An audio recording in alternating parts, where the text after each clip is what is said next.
everyone, welcome to Amers. This is Ritik, and in this video lecture, we are going to discuss about revenue receipts of government budget. So let's get started. First of all we have to know that what do you mean by government budget कि government budget का मतलब क्या होता है। देखो, government budget जो है एक कॉम्प्रिहेंसिव फाइनेंशियल स्टेटमेंट है जो कि गवर्नमेंट के एक्सपेक्टेड रेवेन्यू और एक्सपेंडिचर का पूरा हिसाब किताब होता है कि गवर्नमेंट का रेवेन्यू कितना आना है, एक्सपेंडिचर कितना है एक फाइनेंशियल ईयर का, जिससे गवर्नमेंट अपने आने वाले फाइनेंशियल ईयर के लिए और साथ ही साथ अपनी इकोनॉमी के लिए प्लानिंग कर सकती है। इसके क्या क्या ऑब्जेक्टिव होते हैं, तो सबसे पहला जो इसका ऑब्जेक्टिव होता है वो होता है रीएलोकेशन ऑफ रिसोर्सेज, कि इससे गवर्नमेंट अपने रिसोर्सेज को एलोकेट करती है। इनकम का डिस्ट्रीब्यूशन जो है बराबरी से होना चाहिए, इकोनॉमी के अंदर स्टेबिलिटी लाई जा सके, तो गवर्नमेंट को प्लानिंग करनी पड़ती है कि हमारे रेवेन्यू कितने हैं, हमारे एक्सपेंडिचर कितने हैं। देखो, बजट के दो हिस्से हैं, एक तो होता है आपका रेवेन्यू बजट और एक होता है कैपिटल बजट। जो रेवेन्यू बजट है वो तो डे टू डे इनकम और एक्सपेंडिचर के बारे में डील करेगा, और जो कैपिटल बजट है वो creation of assets and liabilities की, जहां पे भी एसेट और लायबिलिटी में कोई चेंजेस आते हैं तो वो कैपिटल बजट का पार्ट होता है। और जो आपके गवर्नमेंट के जो डे टू डे इनकम्स और एक्सपेंडिचर है वो रेवेन्यू बजट का पार्ट है। ओके, चलो। तो हु प्रिपेयर बजट, कि बजट बनाता कौन है। गवर्नमेंट के अंदर बहुत सारी ऐसी बॉडीज हैं जो बजट बनाती हैं, तो गवर्नमेंट के अंदर कौन कौन बजट बनाता है। तो गवर्नमेंट के अंदर बजट बनाने के लिए सबसे पहला आता है ministry of finance. Ministry of finance is primarily responsible for preparing the government budget. It involve several departments including the department of economic affairs, the department of revenue and the department of expenditure. तो हमारी जो ministry of finance है वो इस budget को बनाती है, prepare करती है। Who is the finance minister of India? I hope you all know that कि इंडिया का फाइनेंस मिनिस्टर कौन है। ठीक है, नाम अगर नहीं पता तो कमेंट सेक्शन के अंदर बता देना कि हमें नाम नहीं पता। ओके, बट तुम्हारे सामने है कि फाइनेंस मिनिस्टर कौन है, Nirmala Sitharaman ji. Okay, so when we are talking about revenue budget, तो revenue budget में क्या क्या आता है? The portion of the government budget focusing on the current receipt and expenditure. It helps in financing the operational activities of the government. देखो, revenue budget में government के जो current receipts and expenditure हैं, यानी कि जो day to day operational activities है, जो government का पैसा आता है या फिर खर्चा होता है, तो वो रेवेन्यू बजट का पार्ट है। रेवेन्यू रिसीट में जो है वो इनकम आ जाती है जिससे ना तो कोई लायबिलिटी क्रिएट होती है और ना ही कोई एसेट कम होती है। और रेवेन्यू एक्सपेंडिचर में वो खर्चे आते हैं जिससे ना तो गवर्नमेंट की कोई एसेट इंक्रीज होती है, ना ही कोई लायबिलिटी कम होती है। ठीक है, रेवेन्यू रिजीट सॉरी बजट के अंदर तुम एक चीज याद रखो कि यहाँ पे एसेट और लायबिलिटी में डीलिंग नहीं है। ठीक है, एसेट और लायबिलिटी में कोई चेंजेस नहीं आ रहे। अगर एसेट और लायबिलिटी में चेंजेस आते हैं ना तो कैपिटल बजट का पार्ट है, नॉट द रेवेन्यू बजट। ठीक है, तो रेवेन्यू बजट में एसेट और लायबिलिटी का कोई रोल ही नहीं होता, कोई इफेक्ट नहीं आ रहा एसेट और लायबिलिटी का। Next is revenue receipt. Revenue receipt का मतलब क्या होता है? देखो, अब रेवेन्यू बजट में दो चीजें आती है, एक तो रेवेन्यू रिसीट और एक रेवेन्यू एक्सपेंडिचर।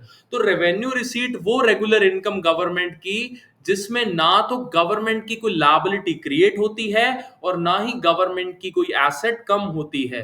तो वो सारी जो इनकम होती है वो रेवेन्यू रिसीट का पार्ट है। ठीक है, नॉन रिडीमेबल है, यानी कि कोई रीपेमेंट ऑब्लिगेशन नहीं है, कोई पैसा वापस नहीं देना। इसके अंदर पैसा आ गया तो वो गवर्नमेंट का ही है, गवर्नमेंट को वापस से रीपे नहीं करना। वो रीअकरिंग यानी कि रेगुलरली फिस्कल ईयर के अंदर जो इनकम आती है वो इसका पार्ट है। और नॉन कैपिटल इन नेचर, यानी कि कोई एसेट इसमें क्रिएट नहीं होती है।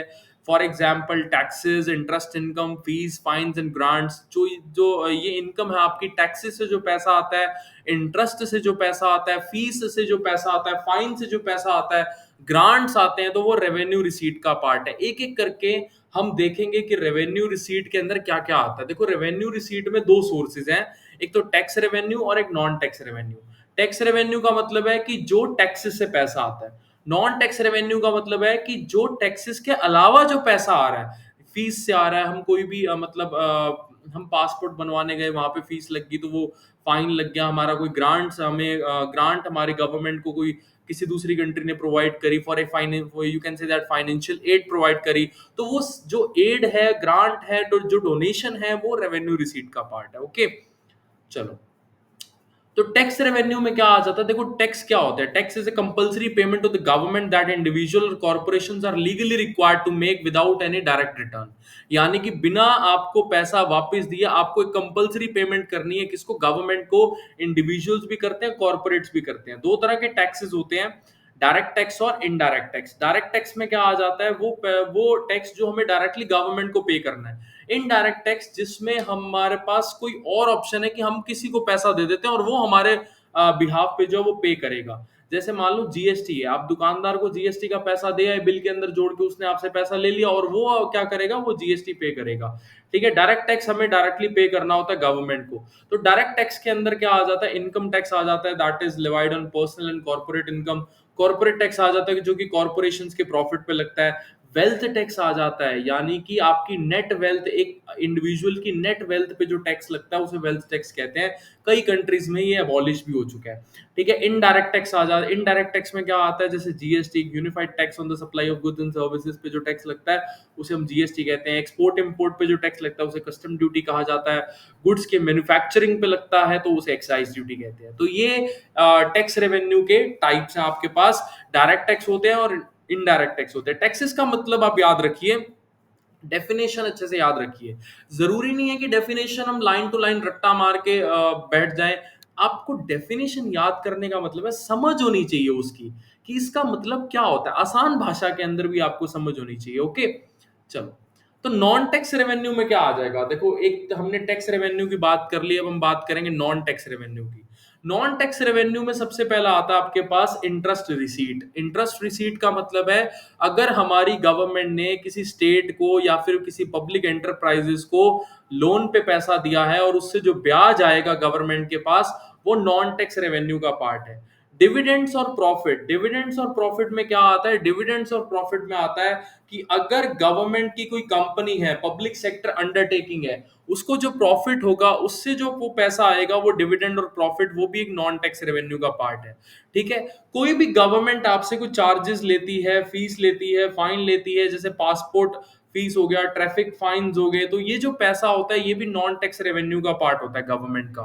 कोई भी फाइनेंशियल एड अगर गवर्नमेंट को फॉरेन गवर्नमेंट से मिलती है या फिर इंटरनेशनल ऑर्गेनाइजेशन से मिलती है, जैसे वर्ल्ड बैंक से मिलती है, तो वो ग्रांट्स एंड डोनेशन में आ जाता है। इंटरनल डोनेशंस का मतलब है कोई भी वॉलंटरी कॉन्ट्रीब्यूशन है सिटीजन्स का या फिर किसी ऑर्गेनाइजेशन का, तो वो भी नॉन टैक्स रेवेन्यू का पार्ट है। बाकी कोई लाइसेंस फीस है, जैसे परमिट्स और लाइसेंस लेने के लिए आप जो फीस देते हो। और एक बहुत ही इंपॉर्टेंट सा कॉन्सेप्ट है जिसे एसचीट कहा जाता है। इसमें बहुत बच्चों को कंफ्यूजन होती है और बच्चों को पता नहीं होता कि एसचीट क्या होता है। बेटा देखो, कई बार क्या होता है, ऐसी प्रॉपर्टीज भी होती हैं जिसका कोई वारिस नहीं होता। ठीक है। तो उसे गवर्नमेंट एक्वायर कर लेती है और गवर्नमेंट उससे जो पैसा कमाएगी ना, वो नॉन टैक्स रेवेन्यू का पार्ट है, उसे एस्टीट कहा जाता है। जैसे मान लो एक मकान है, एक मकान उसका कोई वाली वारिस ही नहीं है और जो ओनर है उसकी डेथ हो जाती है, तो वो गवर्नमेंट एक्वायर कर लेगी उस प्रॉपर्टी को और उस प्रॉपर्टी से जो पैसा आएगा ना, वो एस्टीट कहलाता है। वो भी एक नॉन टैक्स रेवेन्यू का पार्ट है। इसमें ना तो गवर्नमेंट की कोई एसेट कम हो रही है, ना उसकी कोई लायबिलिटी कम होती है। ठीक है। क्योंकि जिसकी एसेट वो थी वो तो मर गया। ठीक है। तो गवर्नमेंट इसको एक्वायर करके सेल कर देगी या उससे जो भी पैसा आएगा तो वो गवर्नमेंट की नॉन टैक्स रेवेन्यू का पार्ट है। सो ये थे आपके रेवेन्यू रिसीट के सोर्सेस, कौन कौन से, टैक्स रेवेन्यू और non tax revenue. Revenue receipt का मतलब है कि जिसमें ना तो कोई एसेट आपकी कम होती है, ना लायबिलिटी आपकी बढ़ती है। तो ऐसी इनकम गवर्नमेंट की किस में आती है? रेवेन्यू रिसीट के अंदर आती है। And revenue receipt is a part of revenue budget. आप ये चीज अपने दिमाग में बांध के रखिए। ठीक है। चलो, so thank you so much for watching this video. I hope आपका रेवेन्यू रिसीट वाला जो कंसेप्ट है वो अच्छे से क्लियर हुआ होगा। You can follow us on Instagram and please like, share and subscribe to our channel. Thank you so much.